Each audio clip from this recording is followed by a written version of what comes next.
When Pokemon began back in 1996, it started with just 151 Pokemon. 20 plus years later, we have over 1,000. Some Pokemon are iconic like Pikachu, Lucario, and Greninja. Some Pokemon unfortunately get tossed aside like a used focus sash. In today's video, I'm going over the top 3 Pokemon you may have forgotten about. I'll be ranking them in no particular order. First up, we have Wishy-Washy. No, not that Wishy-Washy. This Wishy-Washy. This little small fry is kind of like that you versus the guy she tells you not to worry about meme. Wishy-Washy in its solid form is the weakest Pokemon ever, but once it achieves its schooling form, which you can access once Wishy-Washy gets to level 20 and has 1/4 of its health, it becomes an absolute monster, gaining around 110 points in all of its main stats, excluding HP and speed. Wishy-Washy was available as recently as Sword and Shield, where it could be found in Route 9, where it appeared at level 40, giving it access to its schooling ability instantly. So besides the initial encounter animation, Wishy-Washy is mostly seen in its schooling form. Longtime Pokemon players might remember facing a totem Wishy-Washy in Sun and Moon while taking on the water trial. They then changed it to a Rakwadin in Ultra Sun and Ultra Moon. I don't know why they did that, because Wishy-Washy is way cooler. Next up we have Spinder. Spinder is on this list as you could argue that not one Spinder is the same. Spinder was first encountered on Route 113 in Generation 3 games, or if you played Pokemon Emerald, it was Gym Leader Norman's lead Pokemon. Spinder is super unique as there's over 4.2 billion different Spinder patterns. That number can be increased to 8.4 billion if you take shinies into consideration as well. The last time we could catch Spinder was in Sun and Moon,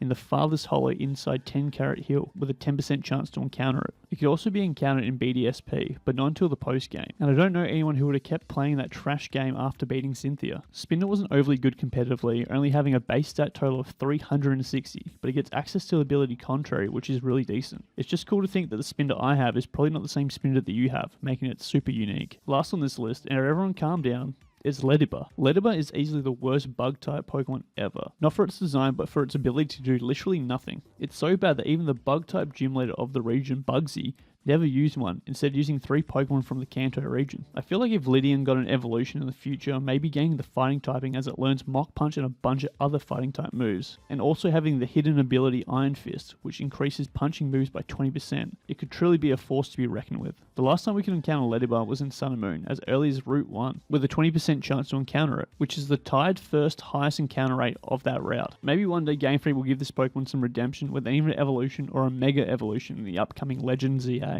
I will also give an honorable mention to Meltan and Melmetal, because if you haven't played Pokemon Go, you probably haven't obtained them, and that's the only way you can get them. And that's it. Let me know what Pokemon you think the community has forgotten about in the comment section down below. This is a shorter video due to me, I'm currently sick, so that's really fun.